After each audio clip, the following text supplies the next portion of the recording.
Hello Harrison Primary School. Welcome to another Science Snacks. I'm in the garden today because we're going to be doing something with bubbles. And we're going to be making something that some of you might remember from Harrison Science Days a couple of years ago. We're going to be making bubble snakes.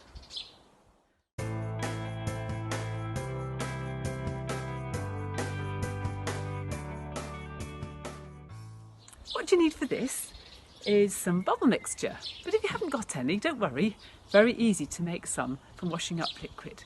This is what you need. The washing up liquid contains detergent, which is a kind of soap. It makes the surface of the water stretchier by reducing the surface tension, so the bubble can grow bigger. The bubble eventually pops because the water in a thin film of liquid around the bubble dries out.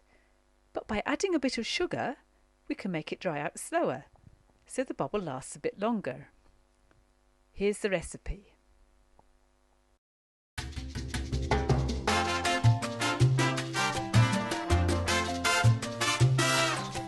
Just mix everything together in the cup and stir it gently together so that it all mixes and the sugar really dissolves.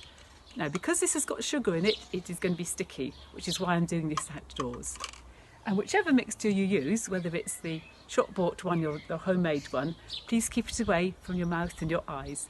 Please be careful when you're blowing it and don't blow it into people's faces. Now you're ready to make your bubble snake blower.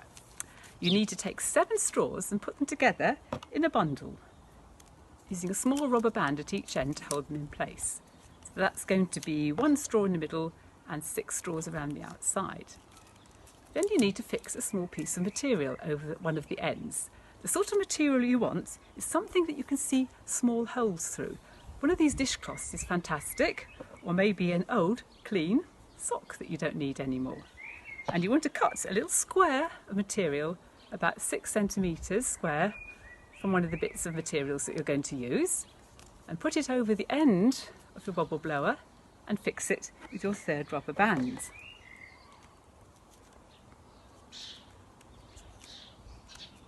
Right, that's it. And I've got a few little bits around the edge here. I'm just going to trim them off a little bit. But you do want to keep some material because this is going to be your reservoir for when you put it into the bubble mixture. This is going to hold some of the liquid and make the bubble blowing last longer for you. Okay, right, you're ready to go. All you need to do now is to dip this into your bubble mixture and blow through the other end. What do you think is going to happen?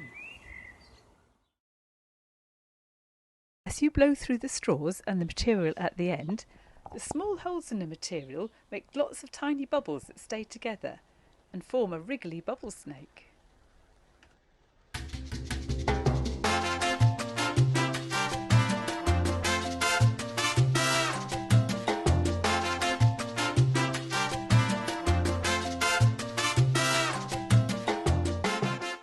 You could try and scale up. Here I've got a little bottle which I've cut the end off. You'll probably want your adult to help you here. And I'm going to put a sock over one end,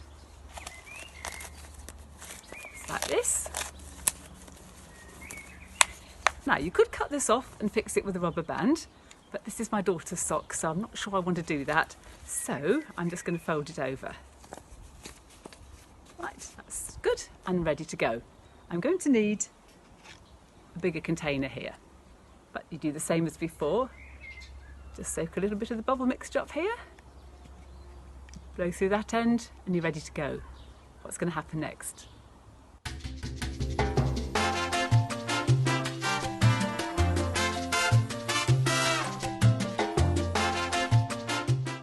And here I've blown lots of bubbles into a tray that has a tiny bit of water in it, and I've made a bubble sculpture, and I'm waiting to see how long it lasts. Look closely at the bubbles and you'll see they're full of swirling colours. Watch how they change.